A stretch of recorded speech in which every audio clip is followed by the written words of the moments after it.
The Philosopher's Stone may be a metaphor, but let me tell you something that isn't. Ambrosia, nectar of the gods. It's not a myth. It's not a symbol. It's real. And I'm drinking some right now. You know, it's been that kind of week when you're drinking coffee at the end of the workday. Today I wanted to talk about the Trinity. Not the Father, Son, and Holy Ghost. A different kind of Trinity. One that has actual significance in our lives, in our everyday lives. I'm talking about the Trinity of thinking, feeling, and doing. I'm talking about the relationship between thoughts, emotions, and behavior. Now that is a Trinity worth talking about because it affects every facet of your life and my life. Everything you do has an accompanying thought and emotion. Everything you feel has an accompanying behavior and thought.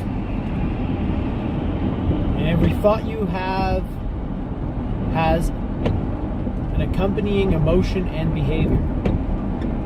In other words, these things do not exist in isolation.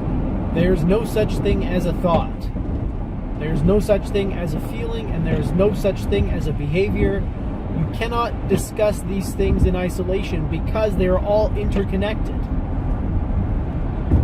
They form a kind of self-contained feedback loop. It's not a relationship that only goes one way or the other, because your thoughts can affect your emotions, and your emotions can affect your behavior, and your behavior can affect your thoughts, but you can mix it up any way you like, and it all stands true. When you do something, it makes you feel a certain way, and when you feel a certain way, you have certain types of thoughts, and those thoughts trigger different emotions, and those emotions trigger different behaviors, and it goes on and on like this your entire life, and for the most part we are not aware of it.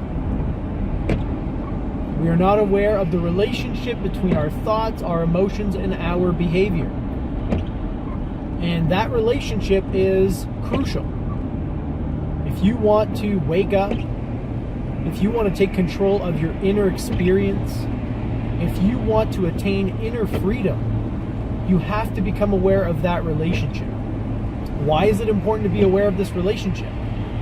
Well, because then you can get involved in the process. If you don't understand how your thoughts affect your emotions, how your emotions affect your behavior, how your behavior affects your thoughts, then you're going to have an uphill battle ahead of you if you're trying to build a new habit or dismantle an old habit.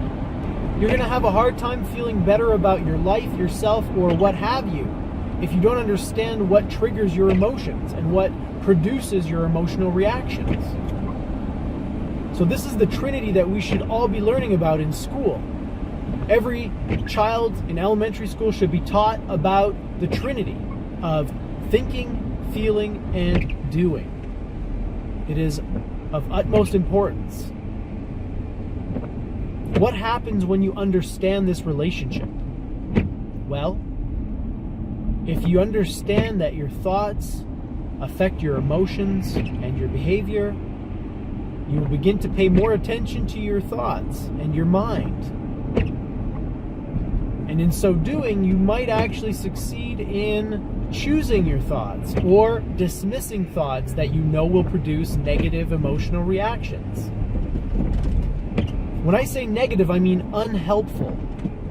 I mean emotional reactions that don't produce anything of value, that don't help you in any way, and that don't lead to anything positive. Emotions like anger, frustration, and jealousy. These things are not productive, so I call them negative.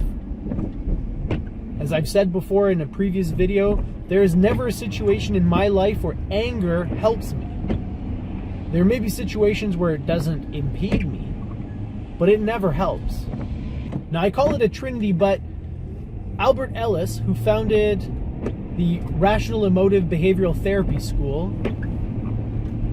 which is a precursor to cognitive behavioral therapy, Albert Ellis says that these things are not actually a trinity. They're a unity. Because each thought is actually a thought, feeling, behavior. And each behavior is actually a behavior, thought, feeling. And each feeling is actually a thought, behavior, feeling. You get the idea. You can't ever really separate the thought from the feeling from the behavior, and the behavior from the thought. So it's really important that we learn to observe ourselves first and foremost so that we can actually trace these things. And then second, once we have developed the practice of mindfulness and of self-observation, it's important that we start experimenting with the process.